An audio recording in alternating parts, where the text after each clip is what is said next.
If I go back to when Sean was diagnosed, they immediately said, well, you should get some counseling. What the hospital was really good at is identifying we were going to have a traumatic event, one in the diagnosis, but in the reality or what they felt was the inevitability that he would die.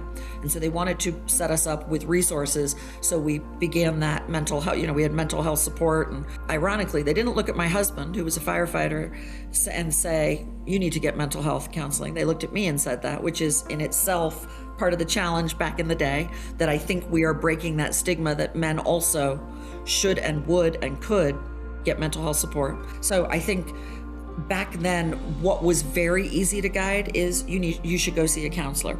So I started seeing that counselor almost immediately. So right at the beginning of Sean's journey. And so what it gave to me was a resource or a place in which I could talk about it. And I think I learned very early on, for me, talking about it takes me from being sort of a victim of what's happening into more action and more doing. And so for me, throughout my entire life, it's all been about, what do I do? And in the context of mental health, you have to start with, what do I feel? And that in itself is a slippery, difficult thing for many people to do.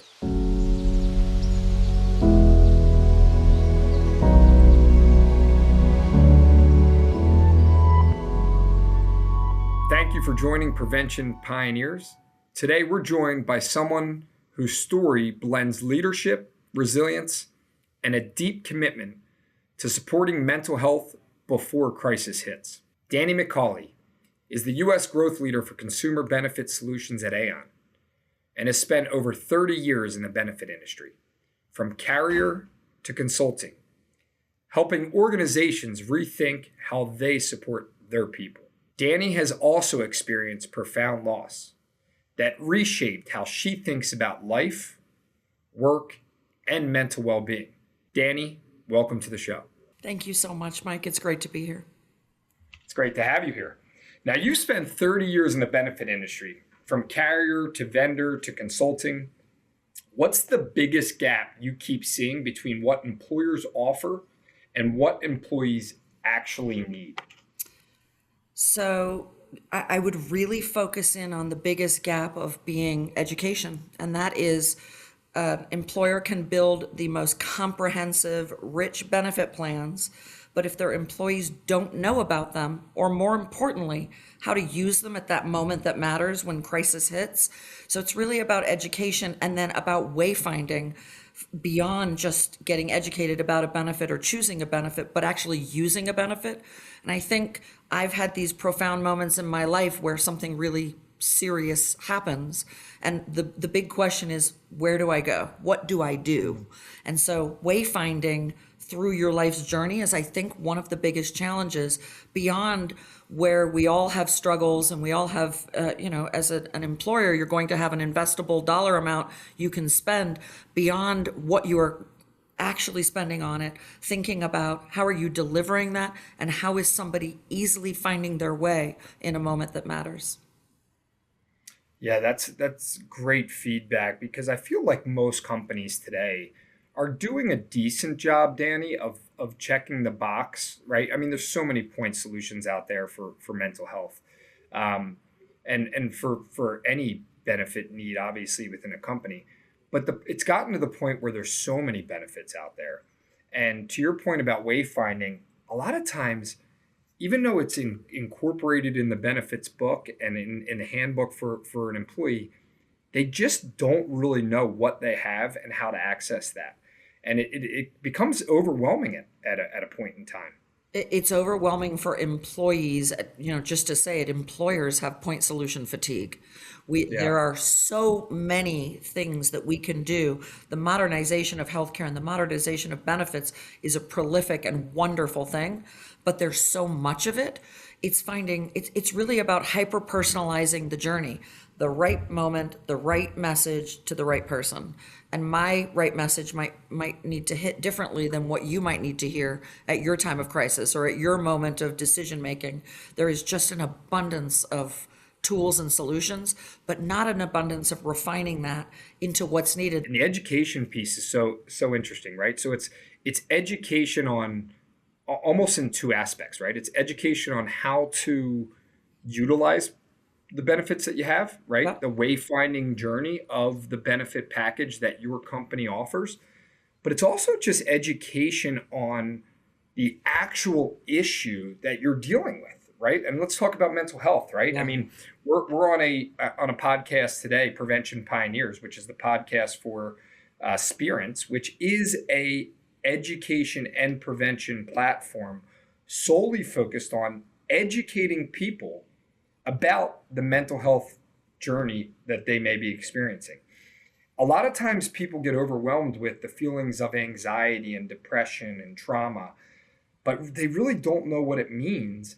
And they kind of get either stigmatized by the fact that they're worried that they're dealing with this issue and they don't know how to go to speak to somebody about what they're dealing with, or they just don't know what it means. And there's so many different resources out there, but what's that trusted resource to really educate and prevent them from going down a path that is that slippery slope? So it's almost those two forms of education, right, Dani? It's the education on how to use stuff, but then the education on how to prevent something.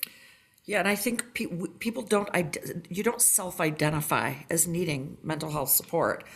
One of the things that I am very passionate about, I have had a long career, as you mentioned, and I've had lots of trauma in my life. And so I have been a mental health user, if you will. I've been I've been in counseling for many, many years for various reasons. But the big challenge is somebody doesn't necessarily know they need it. And so, for example, I was a caregiver, a special needs caregiver. Most caregivers don't self-identify as caregivers. You're just doing what you're doing. So in one respect, we have to destigmatize the conversation to get everybody talking about it. And who talks about it at a different point in time, that all varies. So, it's really about self-identification. So I think there are two real buckets. There's understanding what the issue could be and or the symptoms associated with what's going on in somebody's life, and giving them a tool in which they can use to really navigate those symptoms into action. So true. Dani, it's funny to hear you say that because I've been in the behavioral healthcare sector now for 15 years. We started a behavioral healthcare residential treatment center coming up on 15 years now down in Tequesta, Florida, called Futures Recovery Healthcare. And for the last 15 years, I've been helping people, right, and doing my best to help people. And along the way, I've failed to help myself, right, throughout that process. I've never thought I needed it, never really understood what it meant to get my own guidance and counseling. So for the last 3 years, I've been doing that, and it's been life-changing. And it's not because I've identified, or been diagnosed with a specific mental health condition, although I probably have them, right? And I like to say you're living, which means we are all in a mental health journey, whether you're doing something about it or not. We are all in the midst of it. So you've just taken action on it in the last few years. And you just hit the nail on the head, right? I'm one person out of millions that didn't think I needed it, but now it's like clockwork. If I don't have that session once a month or sometimes once every 2 weeks, depending on what's going on in life, it's life changing. So I use that in my conversation with people to encourage people to say it's okay. Trying to break down that stigma, that barrier. Let's converse more. Let's be open to each other. Let's help each other through this journey. So I'm so glad to hear you say that.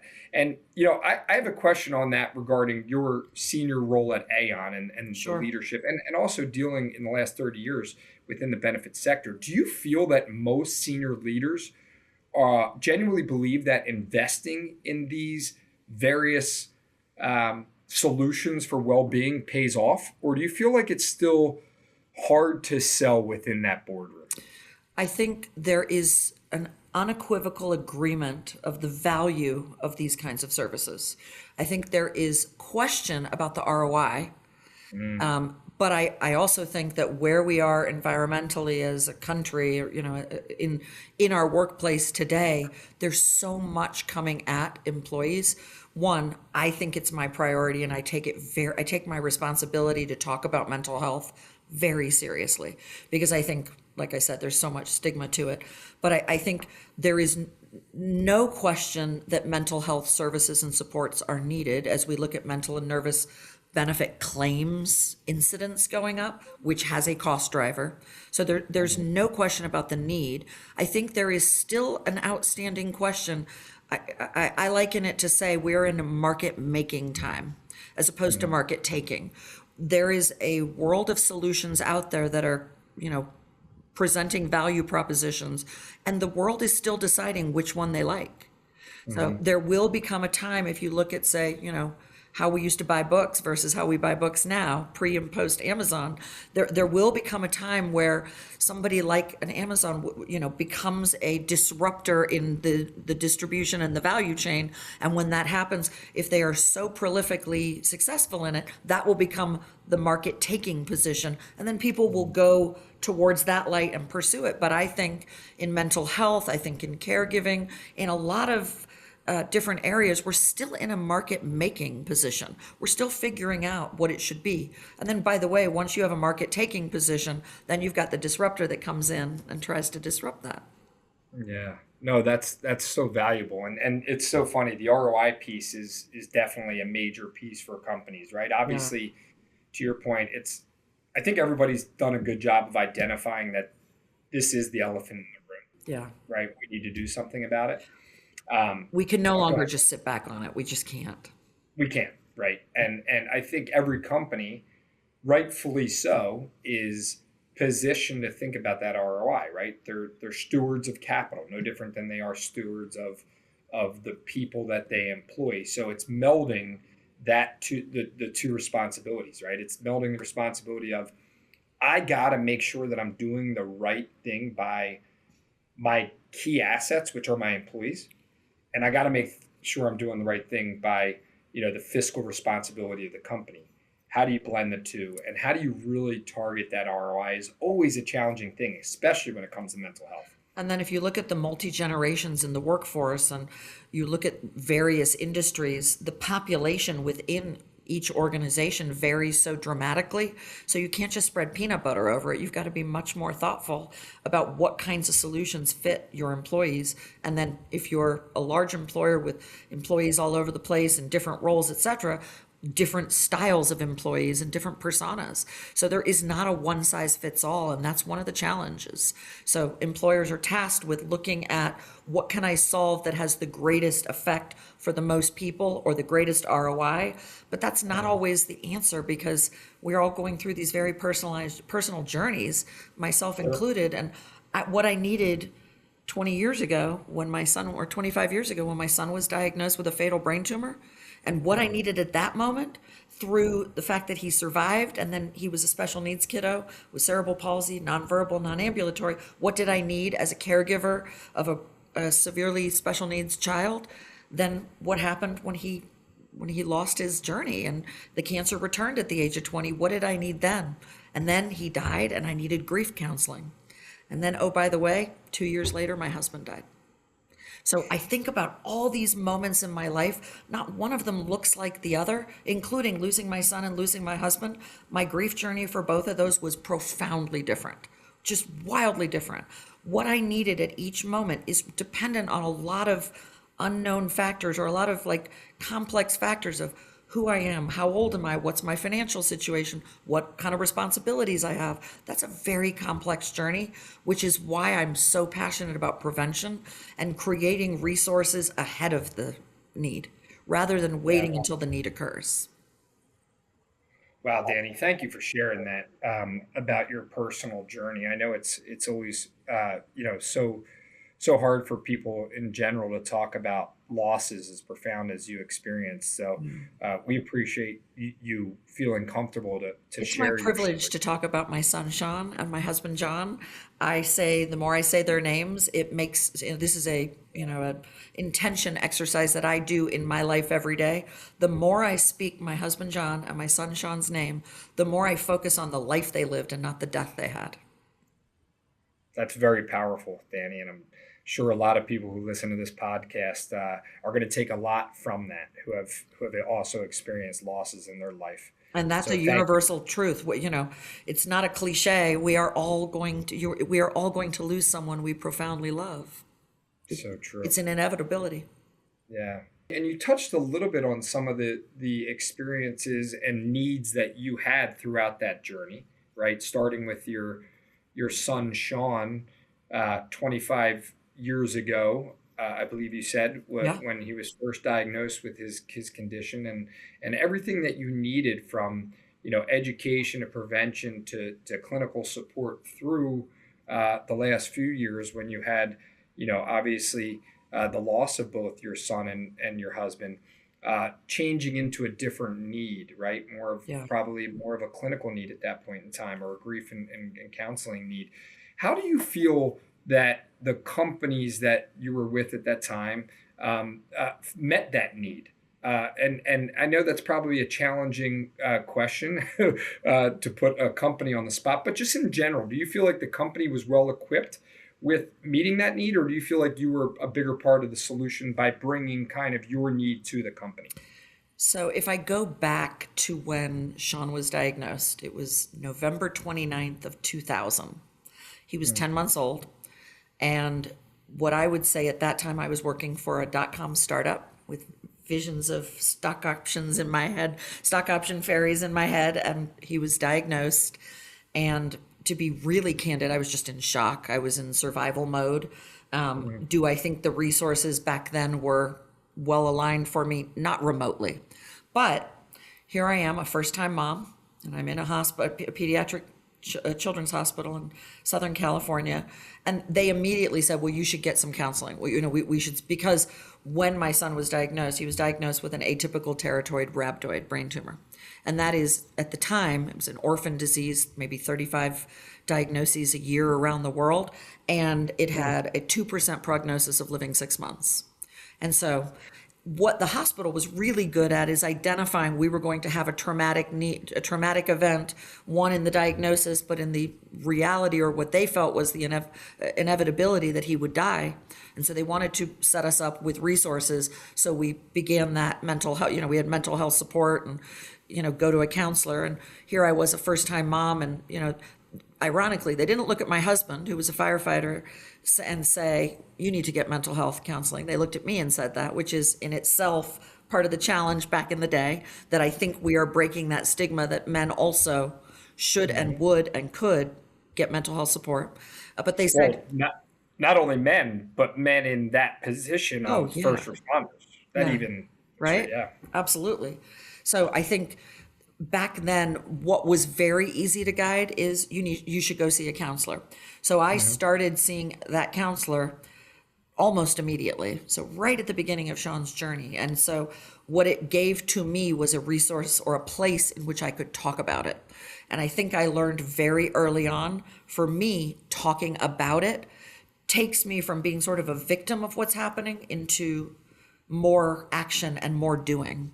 And so for me, throughout my entire life, it's all been about, what do I do? And in the context of mental health, you have to start with, what do I feel? And that in itself is a slippery, difficult thing for many people to do. So back when he was first diagnosed, I thought the resources were very poor. More importantly, what we struggled with is we had, back in the day, one of those health insurance plans that had a PPO and an HMO built into one. And in the first 6 weeks of Sean's hospitalization, the billing was done entirely wrong. So I was met with about $1.6 million of bills that were wrong, by the way. And I'm in the insurance industry. It took me 3-4 years to fix it. So somebody who has that bandwidth and that experience, what I realized very quickly, as I looked to the left in the hospital, I looked to the right, as bad as my situation was, I was profoundly struck by how much worse it could be. My husband was a firefighter, and he had the ability to take off. I was working, but we had financial means to make decisions that almost nobody else had. We had family supports around us. We had security of food and home and shelter and all those things. We had so much that I met people that didn't have any of that. And then I had this increased education and awareness about what I needed to do to get through the system. So I think the system in itself 25 plus years ago was failing people because there was no wayfinding. So I learned very early I had to find my own way. I think today, and if I'm as bold as to say, being an employee of Aon, while my husband passed, before my son passed. So I've been at Aon for, I've been at Aon for many, many years, but my son died in July of 2020 at the age of 20 and a half. And I was at Aon, and the resources, and more importantly, the way Aon conveyed empathy to my experience was really, really meaningful. And then having back, when Sean died, it was really more about who do I call to help me. There was no, there was self-service tools, but the reality is nobody was using them. People were still phoning a lifeline. I think that's a big shift in what's happening. Now there is somebody to call electronically and to get access to it. But I still think that human connection throughout my entire journey, having a person, a real live person, really important for me to get through things quickly and to find my way quickly and to navigate. So like I said, Sean was profound special needs, the caregiver journey of special needs care, but more importantly, durable medical equipment and which insurance I should pick every year because he had Medicaid and I had to figure out, does this plan integrate as a second to pay with his primary? There were just so many decisions. And because he had an orphan disease, as they call it, I had many doctors say to me, well, I don't know what you're going to do. It's a tough decision, like really putting it back on me as the mom. And I carried survivor's guilt for many years as Sean survived because he had a stroke during his first brain surgery. He was profoundly impacted. And for many years, I thought, I was the one who fought for it and said, no, you will treat. I can get up if he doesn't live, but I can't get up if I don't try. And for many years, I carried all this guilt. Like, did I do the right thing by making them, really forcing the hand of treatment so we could have a survival? And I can now tell you in complete comfort, yes, I did do the right thing. Was it a life that I anticipated Sean was going to have? No. My son never spoke a word in his entire life. Never. But he played the piano. He never cried.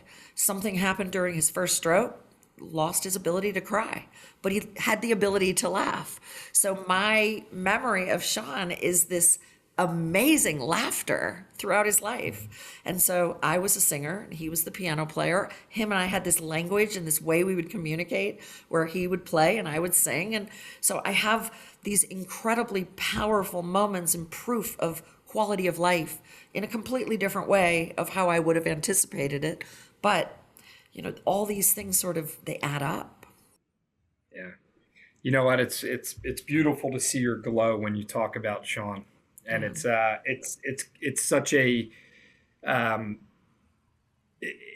a strong message for people who are listening in today and going to watch this podcast live for those who have, like I said before, experienced similar loss and grief, because celebrating the life of them is so important. And I could see how much joy it brings you. And I was reading on your LinkedIn the other day, I guess, was his birthday in January? January 11th. Yeah, I've read that beautiful note that you wrote about the seat at the piano, and that's really, really beautiful. So thank you for sharing all that. And I know, I know you've said in the past that your husband was really there with Sean every step of the way. Right. And we had to make the decision when Sean was diagnosed. It was very, we had to decide who was going to be the one who was going to be the primary caregiver. He was a firefighter, amazing empathy and, caregiving spirit. And I had a professional scenario where it just made more sense for it to be John to be his full-time caregiver. And ultimately, John found his purpose in that role. Wow.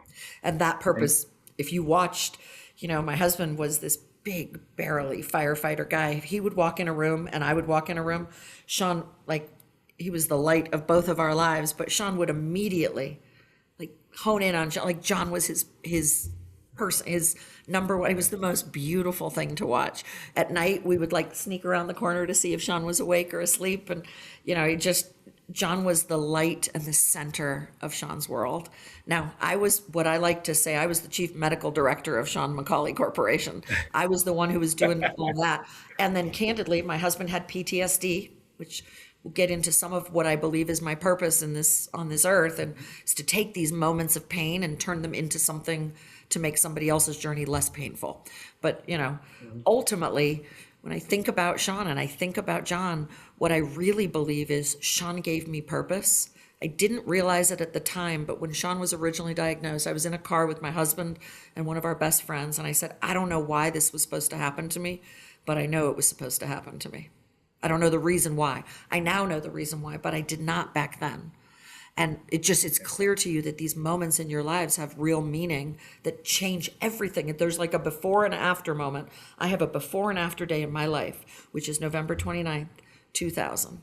Even though Sean was born on January 11th, that was an important day. But the before and after moment for my life, when my life started in the next chapter, was the day Sean was diagnosed.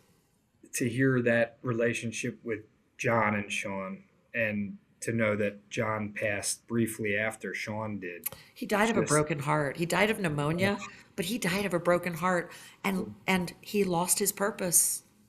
Yeah. And they're together, right? They're Which together. Which gives me such comfort in my grief work that I have done. Like I said, Sean's death had a grief journey. John's death, very, very different. And then I had this healing journey where I've gone from, I think it's important to choose. So if somebody said to me, what advice would you give? I would say, choose happy, because you can choose unhappy. And I would say at the beginning of that, 9 days out of 10, it was really hard to choose happy. Today, I'd say 95 days out of 100, it's easy to choose happy, because I've sort of created this muscle and this habit of choosing it. And I have tools and systems in place to make it easier for me to choose it. But boy, it's a choice. And it took me from being a victim, or sort of this idea in my head of like, what does it mean to be a widow and lost? Like, it's really, really sad on paper. But I got to tell you, hopefully you experience me. I'm not living in sadness. And that's absolutely choice. not. I triple starred something you wrote, which is, victim into action and doing, right? I mean, there's so many things, maybe not to the level of Dani McCauley, right? And the experiences of loss that she's had particularly. But I think every individual in this world can point to something, Dani, to say that I'm the victim. Yeah. Right. And we all have it in our inner ability and capability to make that choice. You use the word choice to turn that feeling of being a victim into action and doing. Mm-hmm. And sometimes it takes education and tools, right? We're not all equipped to do it on our own, nor were we designed or created to do that.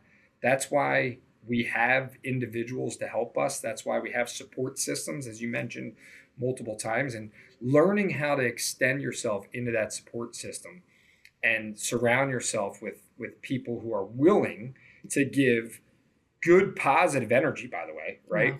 Because there's plenty of people out there that we need to cut out. I have done a good divesting of energy, let's just say. And a lot of times it's those people that are choosing the victim path, right? And you want to help them. You just don't have the time and energy to help everybody out there. And you're focused on helping yourself so that you can be a better person for all the people that are in your circle of influence. But it's it's a beautiful message, and one that I know I could tell your spirit and your energy bring a lot of joy and happiness to a lot of people. No, I have not. I mean, I'm just meeting you, but by no means do you give off any feeling other than just extreme happiness and confidence and pleasure to speak about the people that mean so much to you in your life, even though they're not here in human form anymore. So I have, Mike, let me be clear. I have really bad days. I absolutely do.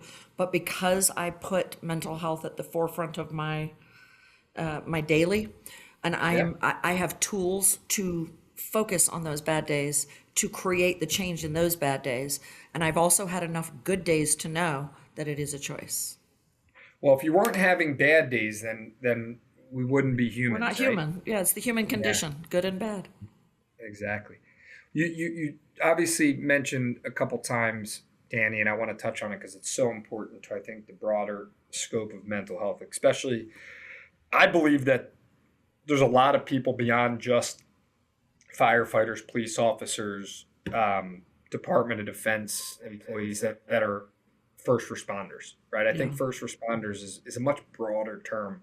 But obviously, when you do fit into one of those roles, you're clearly down the first responder avenue. And we're so grateful and thankful to have such amazing first responders in our lives to do what they do. And obviously, your husband, John, being one of them during his life.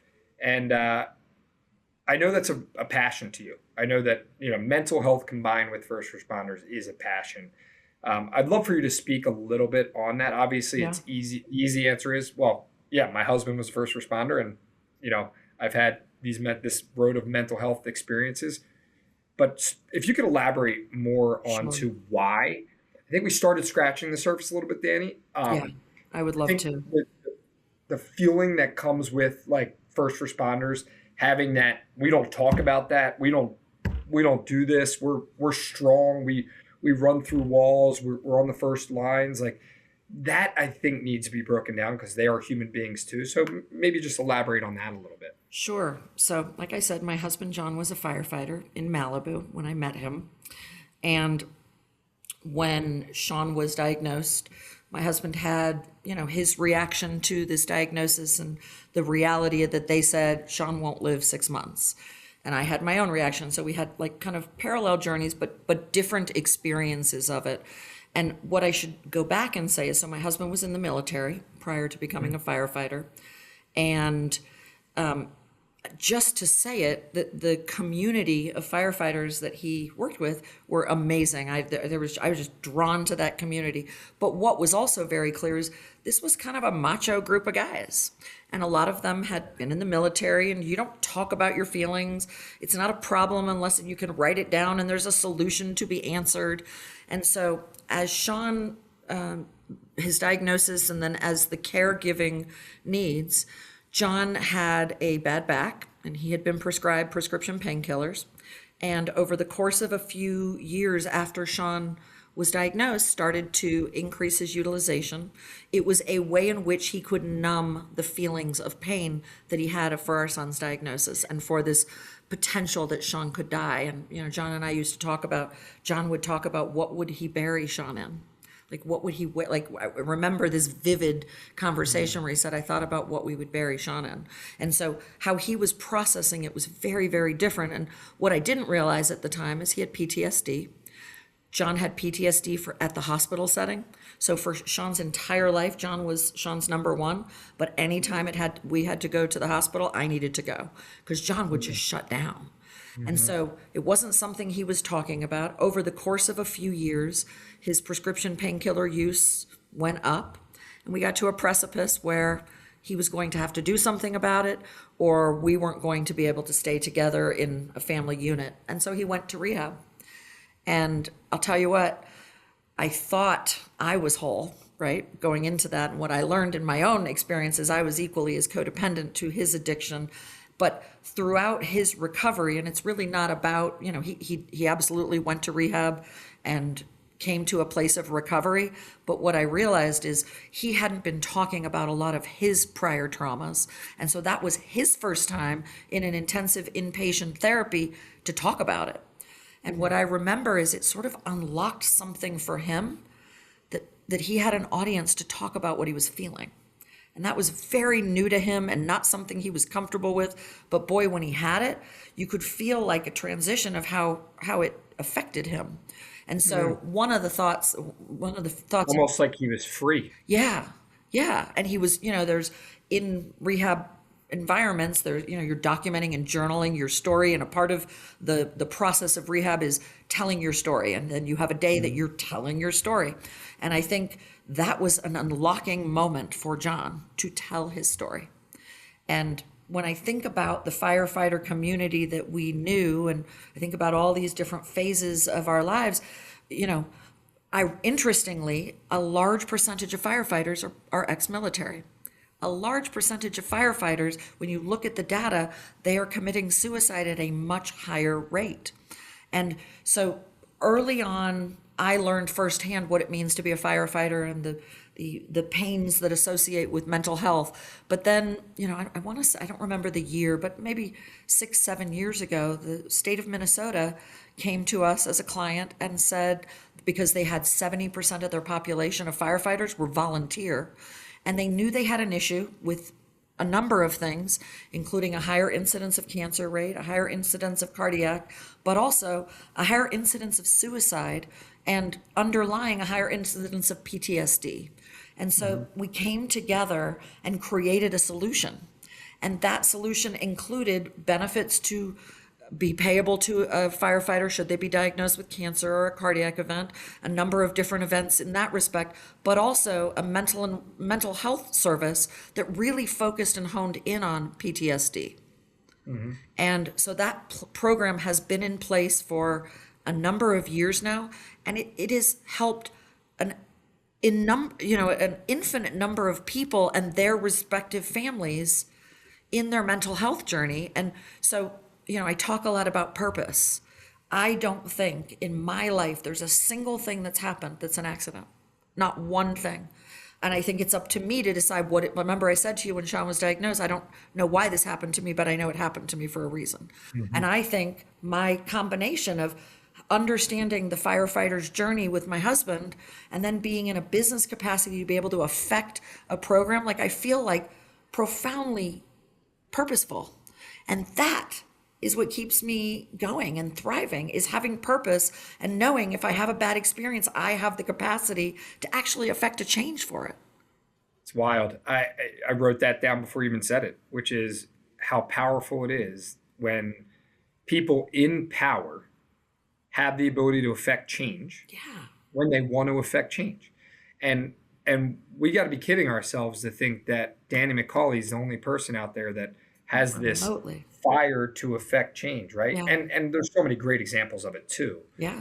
But it really is amazing what happens when people want to talk about their life experiences, not as the victim, but as a person that wants to affect change and what can get done. I mean, you're talking about a major impact on a Minnesota system that affected so many lives, so many families in the four walls of their home, where they don't know whether their husband or their wife's laying in bed contemplating suicide at that point in time. Yeah. When you could have programmatic things in place to help people break down the barriers and say, it's okay, life's too precious, let's talk about this, let's figure out the right path. Kudos to you. It feels very fulfilling to be able to translate into my work life. When Sean died, I was working on a marketplace platform. And one of the things that I thought was really exciting for me to create purpose around was we had the ability to seek and find a caregiver solution. Because I think about my experience as a caregiver, all the challenges we had throughout the years, and for us to be able to include a caregiver solution, which, by the way, pre-pandemic, we really weren't talking about being caregivers. Now, post-pandemic, everybody's a caregiver, and we really understand and can self-identify with that.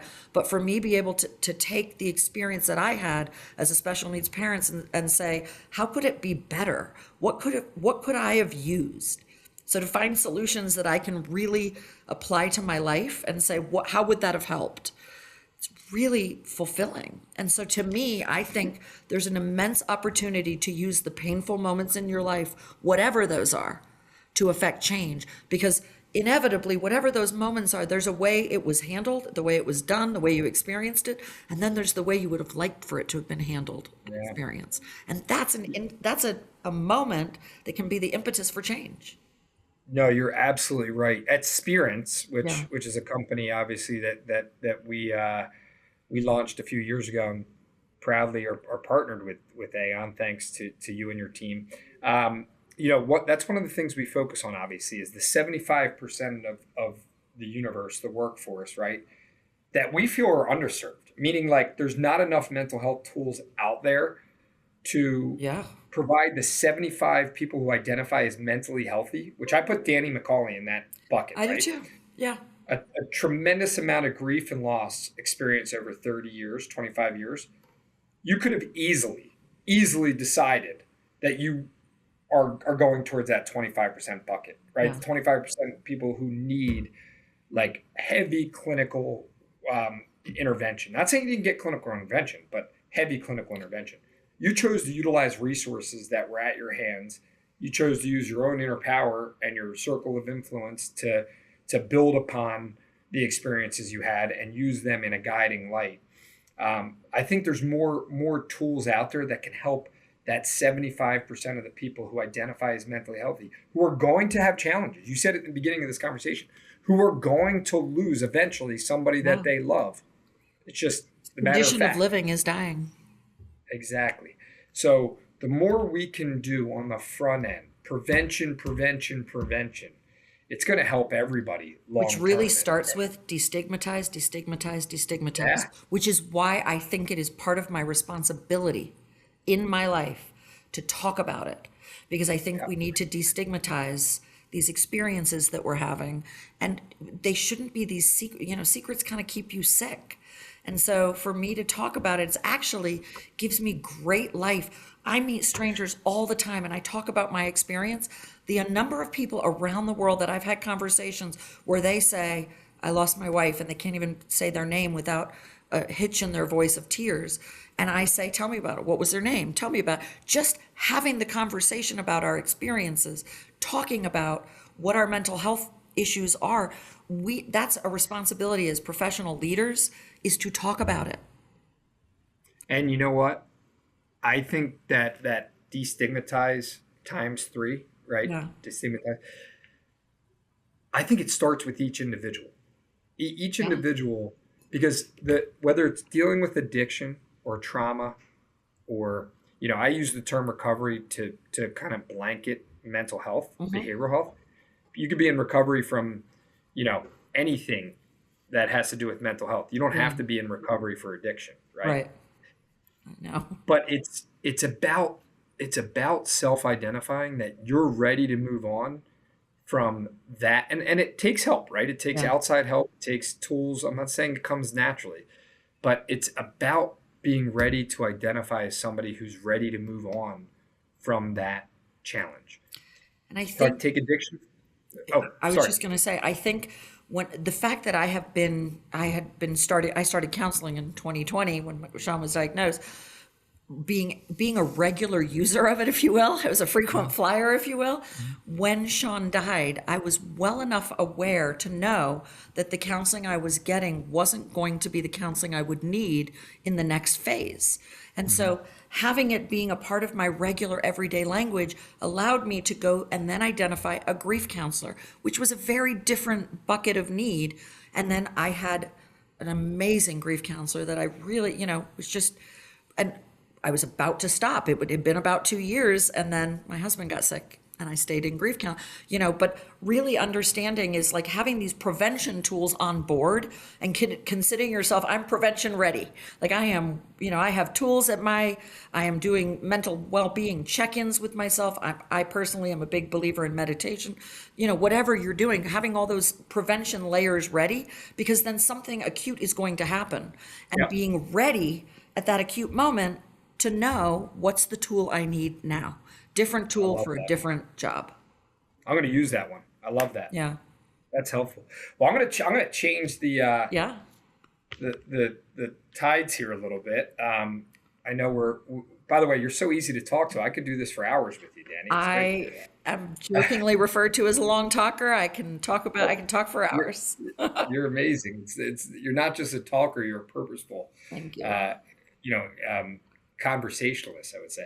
But I wanted to, obviously all we talked about is how, and I'll use these words, what an amazing person you are as a family woman, as a professional, as somebody who has endured so many difficult, challenging moments, but really looked at the positivity in them all and continue to think that way. I'd like to bring a little bit lighter aspect of Dani McCauley into the picture, and I understand that you have a love for poker, right? And play a little bit of professional poker. Let's hear a little bit about how Dani got involved in poker and what that means to be a professional poker player. Sure. So First off, I love poker.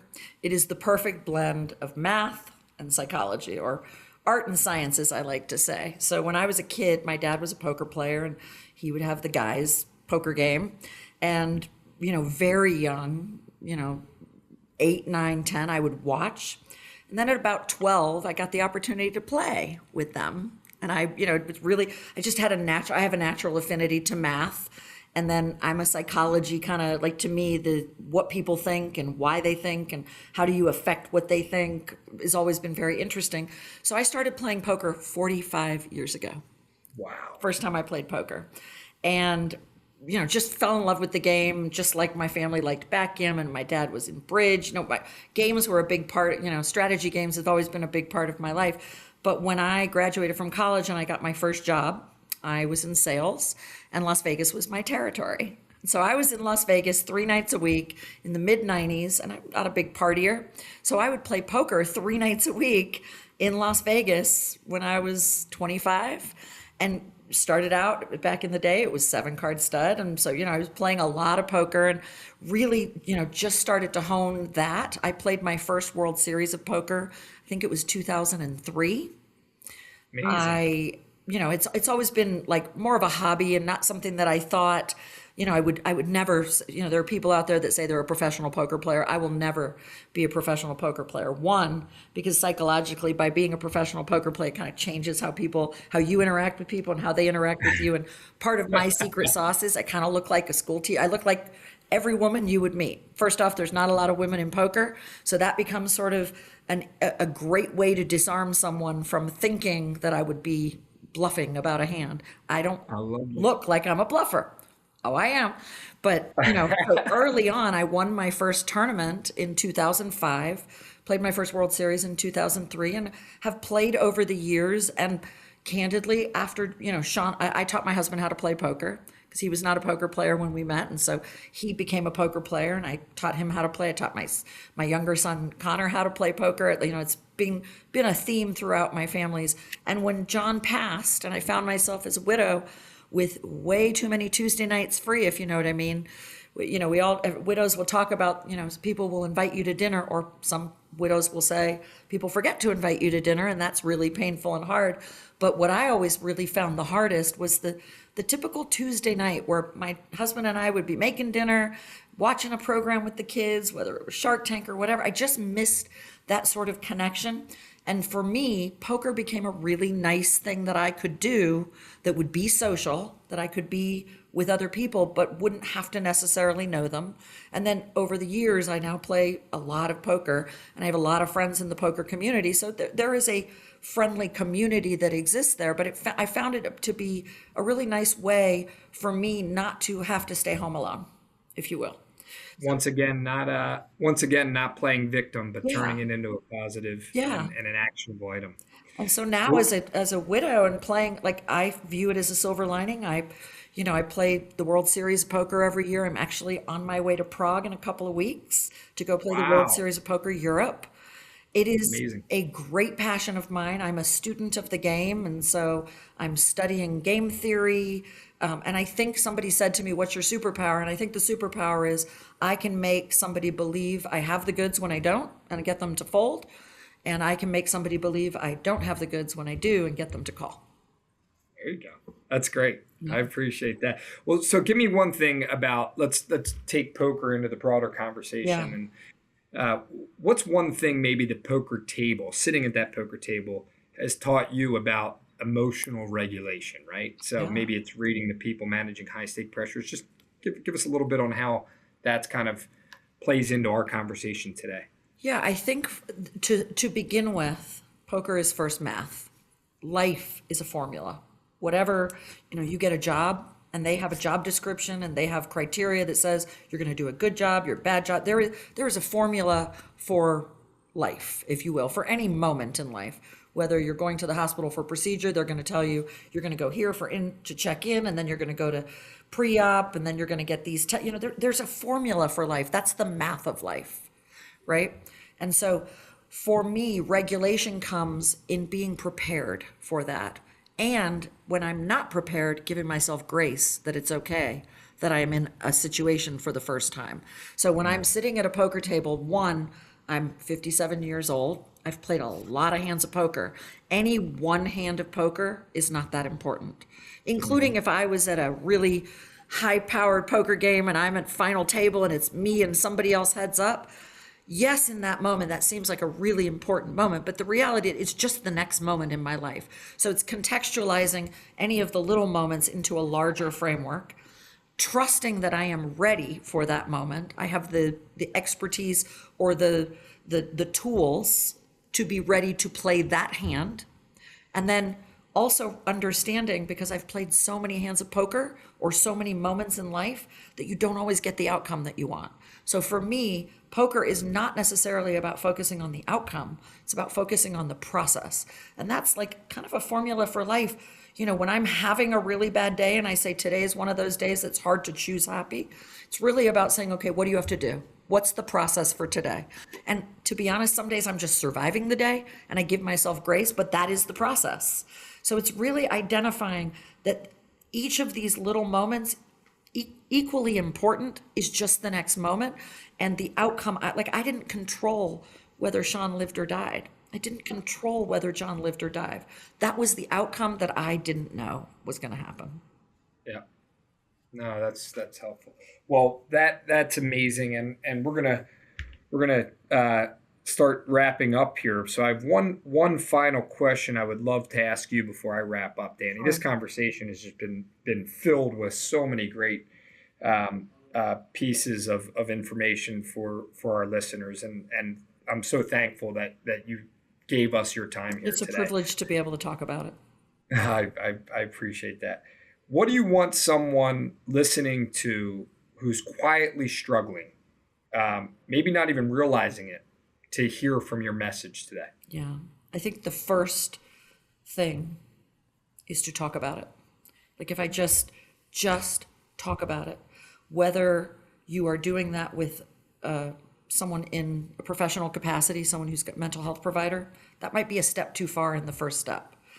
Whether it's a sibling, a parent, a family member, a friend, let's just say you have none of those things. That's where you've got tools and you've got resources.